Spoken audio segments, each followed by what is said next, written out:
All right, welcome everyone. My name is Christopher Locke. I'm the IBPA Director of Membership and Member Services, and this is the Get to Know Your IBPA Member Benefits webinar series. We're doing this because we want you all to take advantage of all the member benefits, and today I'm very excited because we're going to be covering Marlowe Pro. So, we're lucky to have the co-founder and CEO of Authors A.I. and Binge Books, Alessandra Torri. Hello, Alessandra. Hello, thank you so much for having me. I love talking AI and books, so this is my favorite type of thing to do. Awesome, thank you. I'm gonna disappear, and away we go. Thank you. All right, I will jump right in. Let me pull up my slide deck. And if any of you guys have questions as we go, please don't be shy, put them in the Q&A. Chris is going to be helping me. And if it's a question that, especially if it applies to a certain part of the report or of this presentation, don't be shy, shout out, and I'll do my best to answer. So today we're going to talk about how publishers can use artificial intelligence to curate bestsellers with Marlowe Pro. And AI is something that a lot of authors and publishers are a little unsure about. So I'm hoping today we can cover how we are using AI and how we use them to help improve manuscripts. So as a brief introduction, my name is Alessandra Torre. I am CEO of Authors A.I, which is our parent company and also one of the co-founders. I am also in my other life an author. So I was really excited, and I do approach this from an author standpoint. I am traditionally published and independently published, but I love editing. Editing is one of my deep loves, and it's really exciting to see how we can use artificial intelligence to look at our manuscripts in different ways. Helping me today is going to be Marlo, and Marlo is the name of our artificial intelligence. So you will hear me over the next half hour or so refer to her as her or she. She is an artificial intelligence. She does not replace a human, but when I am in our mind, she is a person. So hopefully that won't throw you off too much. But Marlo is the name of our artificial intelligence, and her product is the Marlowe Pro report. So she has Marlowe Basic and Marlowe Pro. Our Marlowe Pro report recently became Marlowe Pro 2.0, which has a lot of really fantastic features, and we're going to cover those features today. The original Marlowe Pro report is no longer available. There's only Marlowe Basic and Marlowe Pro 2.0. So just an introduction to Marlowe. She's an artificial intelligence that can read your book or your corpus of books and can read millions of books. And when she reads a book, she collects thousands of pieces of information about each one. And she uses those pieces in different ways. A lot of the pieces she doesn't use at all, but she will use in her future endeavors. But many of the pieces we're using right now to help publishers and authors in their editorial process. Now, a brief history on Marlowe. Her precursor was an AI that was referred to as the Bestsellerometer, and it was detailed in a book called the Bestseller Code, which was published roughly 5 years ago, 4 to 5 years ago. And if you haven't read this book, it's really fascinating. It details what an AI learned by studying thousands of books and focusing on bestsellers, understanding why bestsellers are different than standard novels, and what they considered a bestseller at the time was 10 weeks or more on the New York Times list. They defined that as a bestseller, and that artificial intelligence really studied those bestsellers to determine the difference between a book with average sales and a bestseller. Once that technology learned from it, it was able to predict New York Times bestsellers with an 83% accuracy. So the technology would be fed a manuscript without any metadata or information at all about the manuscript, just the body of the manuscript. And the technology would read that and then say, yes, this book was a New York Times bestseller, or no, it wasn't. And 83% of the time it was accurate. Now, we no longer have that test because that's not our focus. But if we ran that test today with Marlowe and her upgraded analysis, we expect closer to an 88 or 89% accuracy. Now, that technology, which was developed in part by Dr. Matthew Jockers, who was the co-author of the Bestseller Code, was taken and expanded and updated the current fiction market, and that is what eventually grew and morphed into Marlowe. Marlowe, just like the original one, learns from reading novels and then pinpointing the commonalities in best-selling novels and in what we consider a great book versus an average book or a weak book. So that bestsellerometer technology was completely revamped and expanded to hit today's market, which is, and as you know, changes frequently. Oh, I meant to, sorry, there we go. Now, when Marlowe reads a book, she can do a lot of things, but one of the things that she's focused on right now is this list of points. So she can identify the shape of the plot and where its twists and turns exist in a book, the characters' personalities, their purpose, and their emotions throughout the book and how those emotions change, how a reader will feel when reading. So is this a happy scene? Is this a sad scene? Is the majority of the book happy? Does the book start out happy and then the reader is going to be, you know, brought down or saddened and then become happy again while reading it? What we call quality, if a book is well written and has the qualities of a bestseller. She can identify major themes and subject matters, and this is really important, especially if you're doing book-to-book comparisons. You know, is a book a military science fiction, or is it something else? And talking about that, she can identify the book's genre at a deep level of granularity. So not just the genre, but the subgenre, or if it's across several subgenres. She can also analyze writing style and identify writing style. This has been really interesting in our back end because we believe we've found a couple of big authors that do write under multiple names because their writing style is uncommonly similar to another author's writing style. So she can identify if a book is written like a David Baldacci novel or whether a book is written like a Danielle Steele in that writing style. And tell you or tell a publisher or an editor what type of writing style that book is in. She also identifies sexuality, violence, and language levels in a book. Not all of these items are in the report, but they're all things that she can identify and learn from, plus hundreds of more attributes. And if you guys have any questions, we are going to just shortly walk through a report and show you how she displays this information, how it can be used. But again, don't hesitate if you have questions, you can pop them in chat. So with all of this intimate knowledge of every book that she reads, she is the smartest book nerd that you will ever meet. That is our opinion. But she is not a human. And so we get this question a lot. Is Marlowe setting out to replace human book editors? So Marlowe might be able to identify that your book is slow in the beginning, you know, or you don't have a lot of action beats until suddenly 40% when a lot is going on, but she can't give you ideas of how to improve that. The same, she could say that all of your characters are consistently the same, that you don't have enough variety between your characters, but she isn't going to give you ideas or pinpoint which characters you should change and how and why. So those are the type of ways that a human editor really earns their weight, you know, and one of the ways that artificial intelligence cannot compete with humans.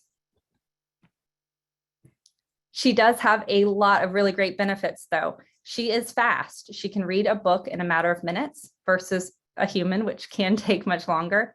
She's also non-biased. So this is great because so many of us as beta readers or editors have biases, right? I can tell you, I do not like science fiction. I like a certain type of book. I like low descriptions. I like fast pacing. I like, you know, high levels of angst, where another reader prefers entirely different attributes. So this can be really great, especially if you're looking at acquisitions or if you're looking at a book and trying to remove an editor's bias. It's great to just have a non-biased opinion. And she's inexpensive, especially in her packages or in her memberships. You can run Marlowe reports very inexpensively. As an author, I run her at multiple stages. I typically run a Marlowe report 4 to 5 times on a novel before it's released. She can also ease the workload of editorial staff, so she can step in and help with the lifting. She can be used to support their feedback. One of the great things about looking at a Marlowe report is it's very non-judgmental, but it's also there in black and white information about the book. So if an editor says that this book is slow in the beginning, or there's way too much dialogue, or it's heavy in dialogue in the beginning, but not in the end, there's a lot of different ways that you can say, and look, here it is in black and white, that shows you information. And she can also be used to help compare different drafts. So we don't have draft to draft side-by-side comparisons, but you could easily run Marlowe reports on different drafts and then pull up the two reports side by side and compare them on your own. Now, currently the Marlowe Pro report is available in a variety of different ways. You can purchase it as a single report. You can buy a membership, a monthly membership that can be canceled at any time, where you get 2 reports per month, or we sell them in bulk packages to publishers that want to buy a certain number of credits and use them at their leisure. Okay, I'm going to take you guys on a tour of the Marlowe Pro report. Any questions I need to address now, Christopher, or these things I can wait? I mean, there are definitely some questions, but I'm interested to see. I think you can keep going because we do have a lot of questions, but that's totally fine.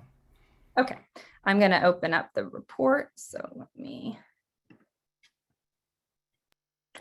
Oops. Can y'all see the report?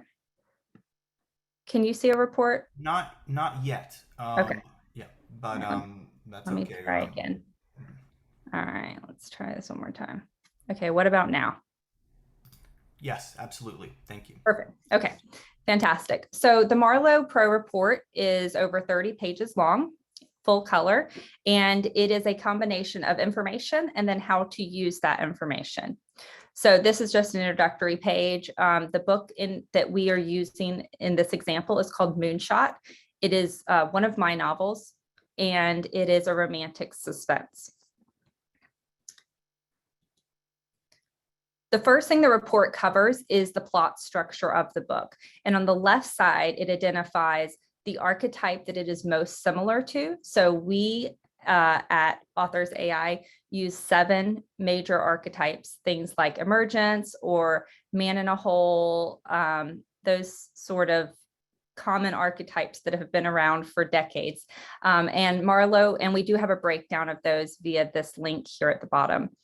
So Marlowe will identify which archetype your book is most similar, and then it plots it on a graph next to the average plot graph of that archetype. So for this book, it's most similar to the archetype type 5, which is voyage and return. And you can see here in green is the typical plot arc of that archetype. And then in purple is the book Moonshot. And you can see it is extremely close in rise and fall. So this is a standard story structure that readers have been proven to enjoy. And that, so it's great to see that this book so closely falls in those parameters and reader expectations. Now, anytime that we introduce something, we also have information about how to use this data. So here you can see here, this is how to use the data that we provide. This isn't as important maybe for editors, but it can be used with authors or looking at this report if that editor shares it with them. This second chart, which is one of my favorites, is where it shows the plot twists and turns. So moments of big change in the book. And you can see in purple, again, is the book Moonshot. What is also shown on the chart is the bestseller that is closest to that. So you can get a kind of sense of this book has the same sort of plot twists and turns as A Dangerous Man, which is what the bestseller that Moonshot is closest to when this analysis was run.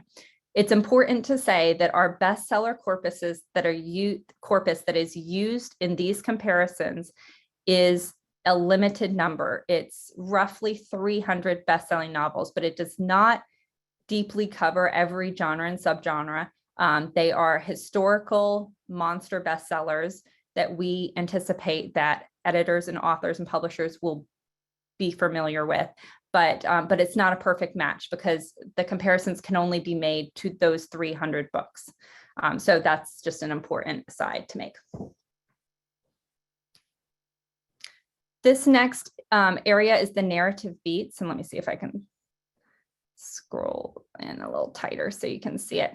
So this is any time that what is also referred to as plot beats anytime something is changing in the book, right? And it can be an action moment, it can be a plot twist, it can be a reversal, or just a major moment in the book. And when bestsellers are studied, the ideal bestseller or the most common bestseller has events, plot beats that happen every 10%, right? That is in a perfect world, an ideal bestseller or the most common bestseller has plot beats every 10%. I did not in this book have it every 10%, but they are almost exactly 10% spaced out. You can see here it's at 12, 21, 31, 42, 52, 61, 71, 81, and 90. So this is one thing that I did a pretty strong job of in this book. And this is helpful to be used when you're looking at your manuscript, because if there is a long, for example, I looked at Girl on the Train, and there was not very many plot beats until a certain point, and then there was a lot. And that reflected in my own reading of the book. I felt like that book was slow at the beginning and then suddenly started ramping up with action. So that's how you would look at this. You would look at this and go, oh, is there this big open gap in the middle where really nothing happens? Maybe we should add some action or change things around or shorten some scenes so that, we can get into the meat of things earlier. And if you do see any questions or anything that specifically applies to any of these sections, I am moving to the next section, so I don't want to lose. If there are any questions, feel free to interrupt me, Christopher, if there's something that applies. Sure. Yeah. Well, so one thing people are wondering, since we've talked a lot about fiction, does Mhm. Marlowe Pro work well with nonfiction? Yeah, it's a great question. It's something I probably should have mentioned earlier. So she does not focus on, and she is not built and trained on nonfiction. It does not mean that we don't have publishers that use her for nonfiction, because we do. We have publishers that use her for nonfiction, especially memoir fiction. Memoir nonfiction, she does just fine at, because it's typically unfolds very similar to fiction. But if you're going to plug in a book on, belly fat, I don't know how many, at least of this initial half of the report would be helpful. The second half of the report might, but these graphs are all focused on fiction. And right now, her primary focus and audience is fiction. I'm working on a book about belly fat right now, so I'm so glad you said that. I figured, it's a very popular topic. Right. Okay. Can Marlowe be used for short form ad copy, blog posts, and book jackets? Not really. She needs ideally over 10,000 words, preferably 20,000 words to really dive into things. That being said, again, the latter part of this, which is more sentence structure, things like that, you could use her for articles or for more short fiction. But in terms of looking at a story and its characters and the reader experience, she really needs to learn from that book. So she needs 20,000, ideally 20,000 words or more in order to do that. And on that note, someone's saying, is there an ideal length of work for Marlowe? So is it too, what's the sweet spot? You can't really write too much. So she knows more and more about your book the more she reads it. So we've fed in 300,000 word long books before. The ideal length is anything over 20,000 words is the ideal length. 20,000 words, she normally has enough of an idea that she's good to go and she can run with that. Okay. Cool. I think those are kind of the big things so far right now. So you're welcome to go to the next section. Thank you. Perfect. Okay. If I can get it to change the page. Okay. All right. So then this page on the left just follows up where there's positive beats. It identifies some of the places there are positive beats and conflict beats, and it identifies those because you might not know where 19% is in your book. So it's just giving you a sentence that is coming from that general area. It doesn't mean that that's the scene where that plot beat is occurring, but it gives you enough of an idea of, oh, okay, I know what part of the book that is, so I understand where that plot beat is coming from. Now, The next chart is about the pacing of your story. So, and this is really focused on how quickly or slowly readers are turning the page. That is what it is focused on when it says pacing. So sometimes we have pushback where it goes, oh, this low point, I mean, that was in the middle of a car chase scene, and again, your characters might be doing something exciting or action filled, but the pacing is really showing, again, is the reader just flying through these pages, or is this a moment where the reader gets kind of a mental breath? And ideally in a bestseller, you'll have ups and downs, so there will be opportunities of where they can recoup and then where they're highly invested. So here you can see the ups and downs of this book and where those items happen. And then it talks about how you can use that data. It also gives some ways that you can increase your pacing or decrease your pacing. So tips like that. And again, points out here the places of fast pacing. So you can get a general idea of where those areas are and the slow pacing. Now, characters is the next section. And I do want to give a disclaimer that certain point of views help Marlowe out more than others. So if you write a book in first person point of view with multiple characters in first person point of view, she really struggles. And part of this is because in order to upload a book to Marlowe, we do not require you to do a scene by scene breakdown or anything more than give us some basic metadata about that book and you can upload it. So it's designed to be a very easy and streamlined process that will take you 2 minutes or less. But what that means is that she has to figure out who's talking and who they're talking to and all of the different characters on her own, which is fine in third person point of view. If you do have multiple first person narrators, she is going to get confused because it's hard to tell who's talking. That being said, this book was first person point of view with some scenes in third person, and she did just fine with it. So when you're uploading a manuscript, you do identify the main characters. This helps, especially with a character like Chase here, who is one of the main characters, and helped Marlowe to understand that Chase was a person. It wasn't just a verb. So with each character, it breaks down their personality traits, and she figures out the personality traits based on the inner narrative, the dialogue, the actions of that character, the word choices that they use, and how they interact with the world and the other people in it, and also how they are referred to by other characters. So Chase, you can see, is very responsive. He's confident. He's happy, 16% happy, but he's also industrious and perceptive. So those are the different levels. His strongest quality is that he's responsive. Where the character's father, who she refers to as dad, his strongest character is he's confident. So when I'm looking at this, what I'm seeing is that my characters are all varied. So that's great. With a lot of newer authors or first drafts, oftentimes we'll see that a lot of the characters are very similar. And so there's not enough variety between a character. Or you might see that your serial killer is, I was going to say too happy, but some serial killers are super happy.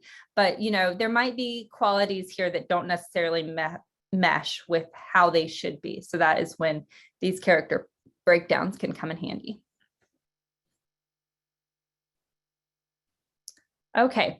The next section is on dialogue, and I love looking at this because I can see every area, every place that dialogue occurs in my book and make sure that it's evenly spaced. So with this, it also gives a dialogue breakdown here with this circle graph. So you can see here that this book was 20% dialogue, 80% narrative. Average bestsellers have 25 to 35% dialogue. So I'm a little light on dialogue. But it is pretty even in the book. So you can see here that the dialogue is evenly interspersed in the novel. The next section is the primary emotions that exist in the book. So you can see a breakdown here. This is a love triangle romantic suspense. So there's a lot of emotions going on here, but this looks about what I would expect. And I'm happy with this variety of emotions that are given. It does break down because someone might go, oh, I don't have a lot of disgust in my book. Like, why does it say disgust is, 9.9%? But this next area shows that disgust could also refer to distrust, rejection, or revulsion. So there are multiple, sub-emotions that fall under that greater umbrella of disgust, I'm sorry. Next is the major subjects in your novel. So this is important. So you can see the average bestseller has one or two major focuses, and then it starts getting less and less. So you're not tackling too many major subjects in one novel. And what's nice about these charts is we really start getting into bestseller comparisons. So you can see here in blue is all of the bestsellers that are in the corpus, right? So those 300 novels that we're using. And so you can see here that the average is, most of them in terms of body, descriptions of the body, intimate descriptions of the body are here. I'm way over here. And that is because this is a steamy book. Most of the bestsellers in our corpus are not steamy. We only have a few. You can see here, though, where those few are, right? This one over here was steamier than mine. Well, at least had more intimate body descriptions than mine. So you can see here, each of these dots is a bestseller in the corpus, and you can see where your books fell. Your book is the purple book in terms of that. And we try not to get too hung up on this because every book is different and every book's going to have different. But what you do want is to have some major subjects that stand out so that your book can be clearly identified. And then the rest are more sub-subjects. And when we use Marlowe for book recommendations, which is coming in the future, this is really what she focuses a lot on, right? Identifying the major subjects. And she knows here it just says sports, but she would be able to identify baseball is the sport. So these are the major categories. And then there's a lot of subcategories, like hundreds and thousands of subcategories that fall under each of these. So this talks about how you can use that information. This next area is explicit language. And this is great if you haven't read a manuscript and you have maybe a submission that comes across your desk and you're looking through this report and you're just wanting to get a general idea of what this book is. So this breaks down all of the foul language that exists in the book. And you can see here for each of the bad words, it shows the average bestseller and how much the average bestseller uses those words. So this book really isn't that bad compared to a lot of the average bestsellers, because you can see here in purple versus all of the blue. Sexuality is often a totally different animal, because some publishers don't want any sexuality, or some publishers are looking for a book with sexuality. So Marlowe breaks sexuality down into two different types. You have explicit and suggestive. So there might be a book that doesn't have any actual on the page sex, but it does have a lot of heavy chemistry, or a lot of innuendos, or a lot of references to sex, or build up that, that isn't shown on the page. Build up with the outcome not shown on the page. So suggestive is clean. I want to say it's not dirty, but it is, again, it has sexual undertones. So I would classify it as, I don't want to say steamy, because steamy has been used to be explicit, but it just has a little bit of heat. But an Amish romance could have suggestive without explicit content. So for this book, explicit content was 4%, which 4% of the book is a pretty good chunk of the book. Suggestive content was 21%, and then totally clean content 75%. Now we're going to start getting into some of the more less plot focused and more kind of line item things. And this is when I was talking about you can run a nonfiction through. It will identify a lot of the things that we're about to show. So one is possible cliches. We have a humongous database of cliches. Marlowe identifies any potential cliches in the book and then says how many times you use them. So hands-on is a potential cliche, but it could also be used in a way that is not cliche at all. And you can see here, I used it 8 times, but a lot of bestsellers used it, some of them 30. So I'm pretty light on cliches here, but so this is a chart that wouldn't worry me, but if I have run some manuscripts through that are heavy on cliches. Repetitive phrases can also refer to authorial tics. So you might use "by the way" a ton, and especially in a nonfiction book or a fiction book. You might have certain tics that you aren't even aware of as an author, or that an editor might not recognize when reading through a 200,000 word long manuscript. Here, Marlo will identify them and say how many times they are used. So out of it was used 13 times, and a lot of times prepositions will show up here. I wanted to was used 24 times. So this is a great thing to just scroll through, say, oh, wait, that doesn't sound right. Let me start searching for that usage in the book, and then identify, yes, this is something we should trim back on, or no, this is something I'm okay with. And where you really want to pay attention is I used "away from the" 14 times, and almost no other bestseller used that. So that there are certain things, or both of us, that might be something that I use a lot. And these are also a lot of the things that writing style is derived from.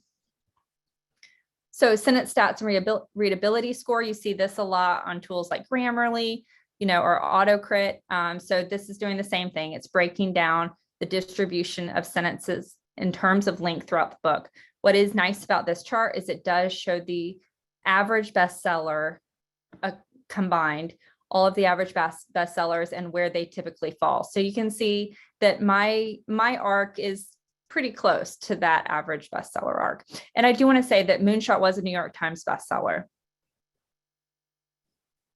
Also identifies reading grade level and complexity score and compares it with popular fiction. This breaks down the frequent use of adverbs, what adverbs you used, how many times you used them in the book, and of course, adjectives.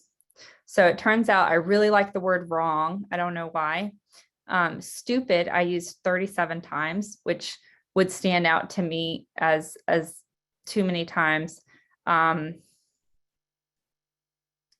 strong, 34 times. That seems like a lot of times to use the word strong. And what's important here is this is this chart here is the number of occurrences every 1,000 words. So that really puts all of the bestsellers on the same playing field, despite the length, without looking at the length of the book. Anything, Christopher? I can't see the questions, but I see that there are some. I just didn't know if there's anything I should pause and answer.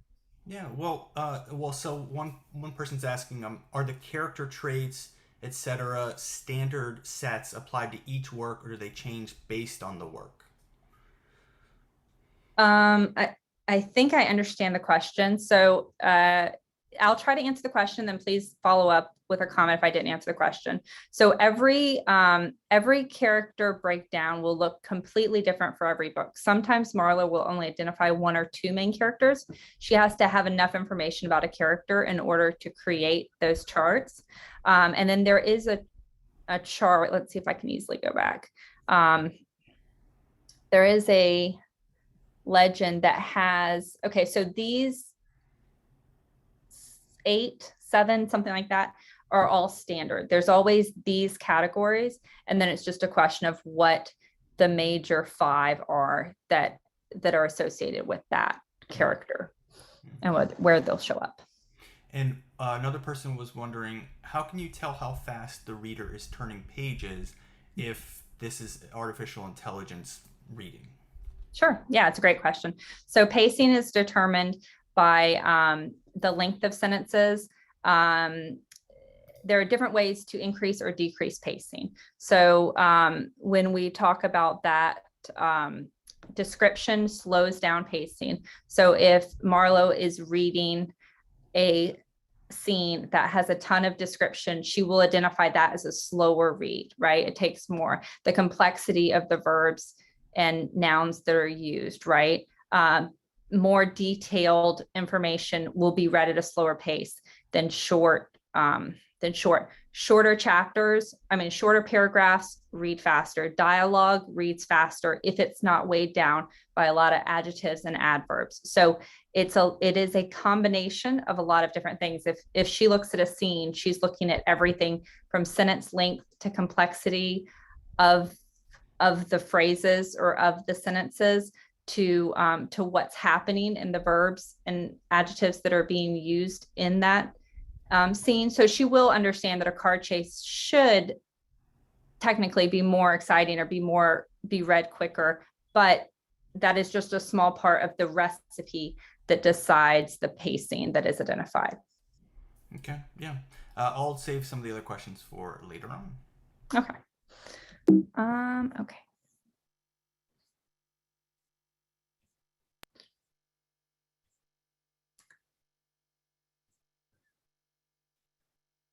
Okay, sorry about that. I just want to make sure I get back.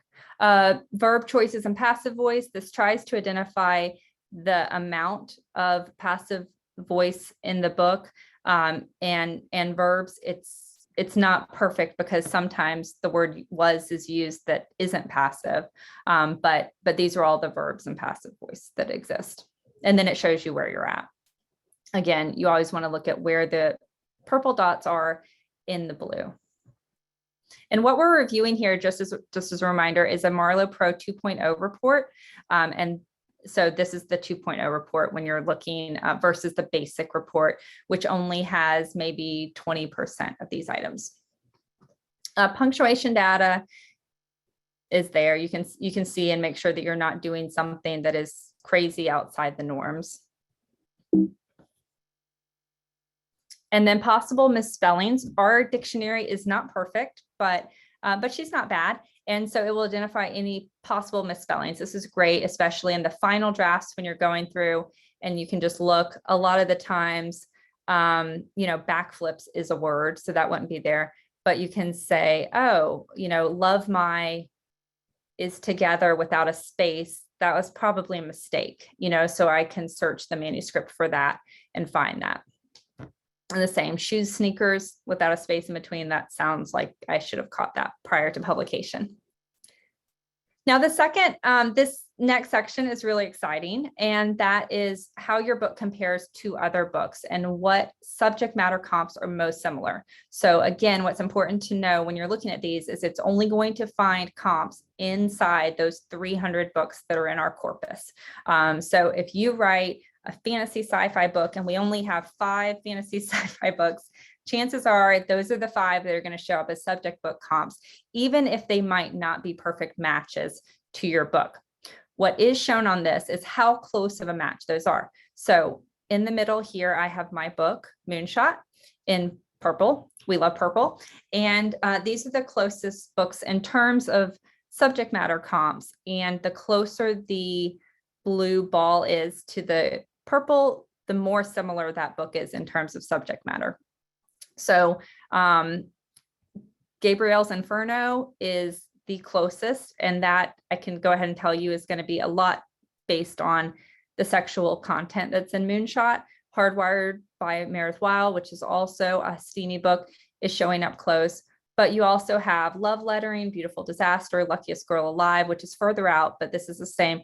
You have A Girl in a City Doing Domestic Activities, which is very much the main character here, and interacting in relationships. So that's kind of where these sort of comps are showing up.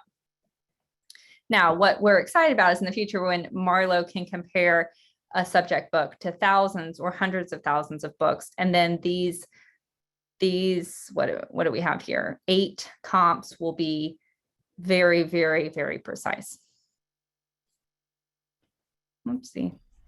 On that note, some people are wondering, so this is like, how did you choose these 300 books that it's comparing to? And then at what point do you think you all might expand it to? And yeah, it's a great question. So in order for us to use a book and have it display here and be able to use it as a comparison, there's a process that has to be gone through. We can't just buy a book and use it. We have to buy a paperback and then scan in every page of that paperback and then convert it in through OCR to text and then run it. That is the legal process that we have to go through in order for our artificial intelligence to read a book and have it part of our corpus. So that's why our corpus is limited. What we did is we tried to identify the major genres, and then we looked at what the biggest and most popular books were in the last 30 years.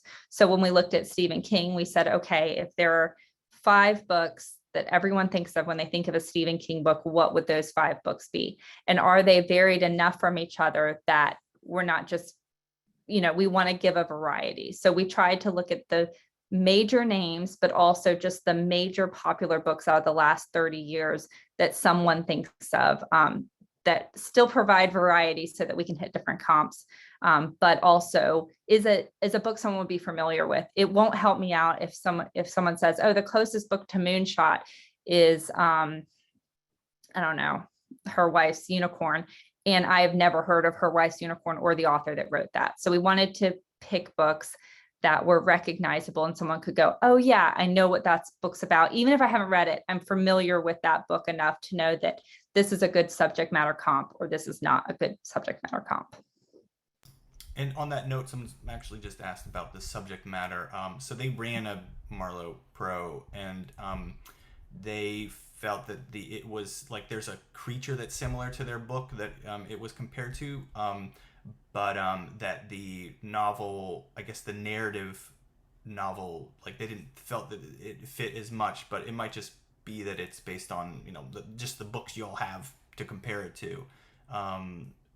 So it fit some parts of the book, but not. Sure, some fit, but not others. So yeah, let me dive into that a little bit deeper. So it's important to know that subject matter book comps, the primary focus is subject matter. There are some elements, but it's very thin elements that also come into play. But for the most part, what these recommendations are pulling from is if we went back like 10 or 15 pages to the major subjects that were in that book.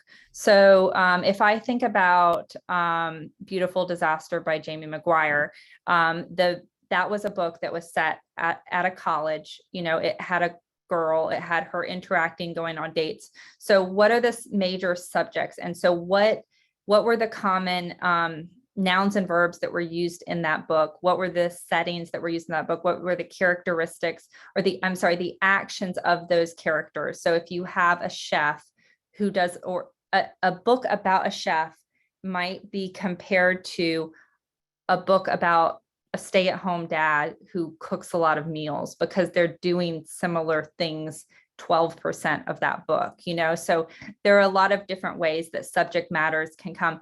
And again, these are the closest out of that library. So I'm not surprised. And especially a lot of people go, oh, especially on the next section, which is writing style, that book is nothing like my book. One's a military sci-fi, and the other is a women's fiction book about whatever. Well, is the writing style the same? So the same here, you might be dealing with authors that have completely different writing styles than you, but are the characters doing similar things in a major percentage of the book? Or is the setting, or are they both attorneys or something? What subjects are there that she is identifying? And this would become I think part of the question was, when will you get more books? I think that was one of the questions you asked, Christopher. So we're working on getting more books now. I would hope in the next 4 to 6 months that we'll have an expanded corpus that you can also maybe choose. I just want to see bestsellers closest to my book, or I want to see any book. I can't guarantee that, but we are actively working every single day on getting more books in the corpus. That's great. And regarding comps, have you ever seen publishers like in the marketing materials based on the report here saying something like, if you like Salem's Lot, then you'll like, do they do that? Yeah, they do that. And some authors are using, and publishers are using some of the charts from the report in their A+ content, their Amazon A+ content. We're also seeing that. So they definitely do refer to that. I think, again, in the future, when we get a lot more precise, those those comps will, when we have a much bigger corpus, it's not that we need to be more precise, we just need a bigger corpus. It'll be interesting to see there. And we'll also be reaching out to publishers and saying, hey, do you want to put your books in the corpus so that your books can show up in these comparisons? And someone asked, do you legally have to get permission from an author to use her book as a comp? No. Yeah. We don't have to get permission from an author or a publisher as long as we acquire the book in a fashion that is legal. And that acquiring process is us purchasing it, scanning in every page, going through that process. And our co-founder, Dr. Matt Jockers, who wrote, I don't know if I actually said that, Dr. Matt Jockers, who co-wrote the Bestseller Code, is one of our co-founders. So he comes from a world of academia. Our CTO is an academic. I would say majority of the data scientists on our team are academics. So it's very important to them and to us that we establish the correct integrity of these manuscripts. So that's an area we've spent a lot of time researching. But the exception to that is if a publisher or author does give us the book and gives us permission, then we can use an EPUB or just a text. And anytime someone uploads a book to Marlow, they have the option of if they want to make it a research copy, which means that Marlow can learn from it. It does not mean that Marlow will she will not use it as a comp in these reports because this is a highly curated list. But it does mean that she learns and gets smarter from reading it. And that's optional. Thank you. And you mentioned the files. So some people are wondering, what are they uploading? Is it a PDF, EPUB? Like, what's the best file to use? So currently it's a doc, a Microsoft Word or text file is how Marlow currently reads to create these reports. Publishers will, especially if we ingest, we have some publishers that have given us their entire library for her to learn from. They do that through EPUB. But that's we will soon be in the position of requesting and being able to have any publisher do that. We're just not there yet. And I say yet, like we're not there this month, but we will be there soon. Yeah, and because I know, like with my books, I'll have someone do the interior design. They'll create an EPUB, but then that's the formatted interior design. So you just need literally just the Word doc of the original manuscript, no formatting, nothing. It's just the words basically. Yeah, in fact, formatting trips her up, right? And the other thing that we don't want is any front or back matter. Doesn't mean that publishers don't give us front and back matter, but she can get confused. I mean, like especially if you have a long forward or, from a different author that might have a different writing style, or if you have a couple chapters at the end, that's the next book, that sort of thing confuses her because she assumes that it's part of the book. Interesting. Okay, good to know. Okay, yeah, I don't want to hold up you too much. Sure. I know you have more. Yeah, and so this next section is linguistic style comps. So this is writing style. And this is what I find really interesting when I look at a book. Moonshot, the author or the book that has the closest writing style to Moonshot is Water for Elephants. And I love seeing that because someone who enjoys Water for Elephants might enjoy my book, even if they are completely different genres. So this does not take genre into account. It does not take subject content into account. It's really focused on writing style. So how often and how that author uses dialogue, their pacing, that book's plot arc, and how that book unfolds, the emotions that come across in that writing. So you'll see a variety of books in different genres, but it does have Bared to You. It does have Dark Lover. It has Backlash by Lisa Jackson. So that's a suspense novel. This is romantic suspense, but also Divergent. So there's a wide range of books in different genres, but all of us share in some ways a similar writing style. And again, the books that's most closest to mine, and this is fairly close in terms of distance, is Water for Elephants. That's one of the closer comparisons I've seen. So whoopsie, I'm sorry. And then here is where you can really see the guts of how she makes. So where that showed subject matter and then it showed writing style. This next chart is showing 5 different points. So subject and style, you can see here, subject and style, but then also character agency, what the characters are doing, the mood of the book, and the tone of the book. And then these are the closest 4 books when you take into account a combination of all 5 of those factors. And the spider graph shows the closer to the center, the less similar. The closer to the outside, the more similar. So when you look at Bare to You, the subject is here, but the style is even greater. So our style is similar, and you can see Bare to You showed up on my style, but it was one of the further out things. The character's agency is very similar. So my characters are very similar to the character. My main character is very similar to the main character in Bare to You, which totally matches in my opinion. But the mood of the book is very, very different. It's as far different as it could be compared to the other bestsellers, and the tone isn't that similar. Where you can see here, Beautiful Disaster, our writing style is okay. Our mood is very similar. The mood of and feel of the book is very similar. But tone, I'm sorry, the mood is similar. Tone is not similar. Subject is not similar. The characters are not doing the same thing. And again, that's a college student who's living in a very different situation than my girl. But here you can see, so this is always interesting to see where they're very similar and where they're different and where those comparatives. But if we were showing book recommendations, again, this is a very small pool, so the book recommendations wouldn't be entirely accurate, but you can see here where those recommendations would come from, and it would be a variety of these things. So that is the last page of the Marlowe Pro report.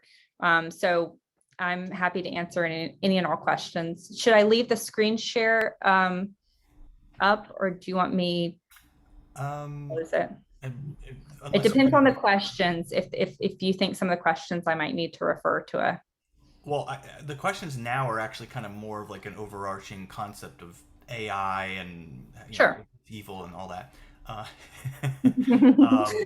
I'll tell you, like I'm already desperate for people to like my books, and now I'm like desperate for Marlowe to like my books. So thanks for adding one more thing that I have to be desperate to. She's actually so nice, though. It's interesting because a lot of people are really hesitant because they're worried they won't be able to handle it. It's really great, especially for authors that don't do well with feedback or that have anxiety, because she's so kind. Like, it's just there in black and white, and they can decide, I'm going to ignore that section or I'm going to focus on this section. So yeah.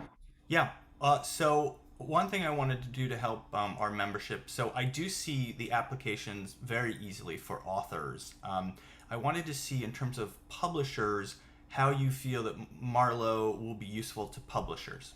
Yeah, absolutely. So publishers are using her in a variety of ways. Some of them are using her for acquisitions.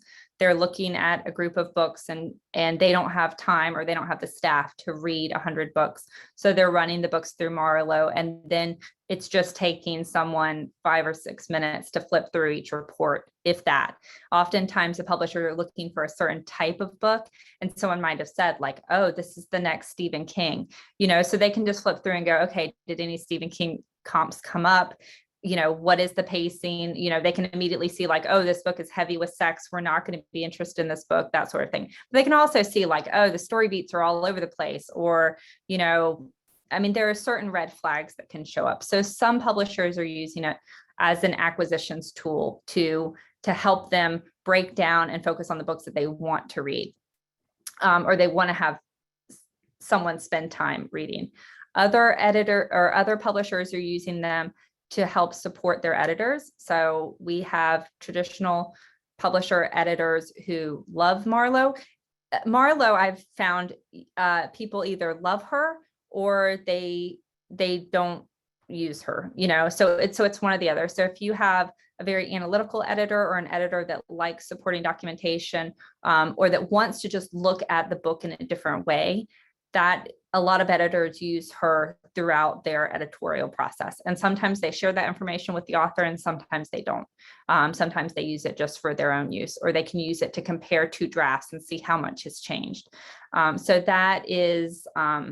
that's the other way that editors or publishers, I'm sorry, are using her is during the editorial process. Yeah. So there's been a really lively discussion in the chat about AI, its implications. I mean, personally, I really find all this fascinating. Part of me is just like, I can't wait to see what, my books, the feedback.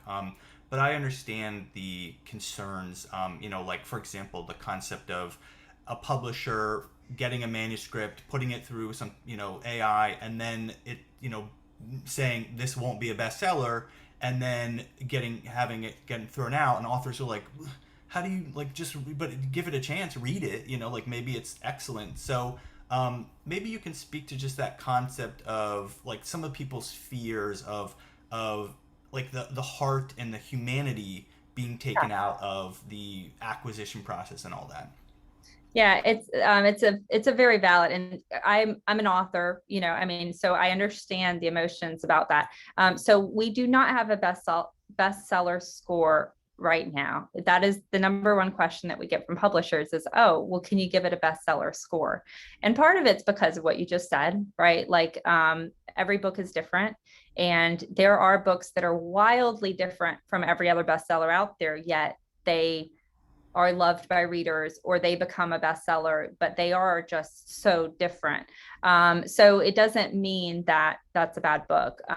And the Marlowe report is very kind. I mean, it doesn't set out to be kind, but it's giving you the information and you can take with it as you want. So I don't think that anyone is there a chance that a publisher looks at a Marlowe report and says, we're not interested in this book? Yes, there is. But it would oftentimes be they're just looking for a certain type of book.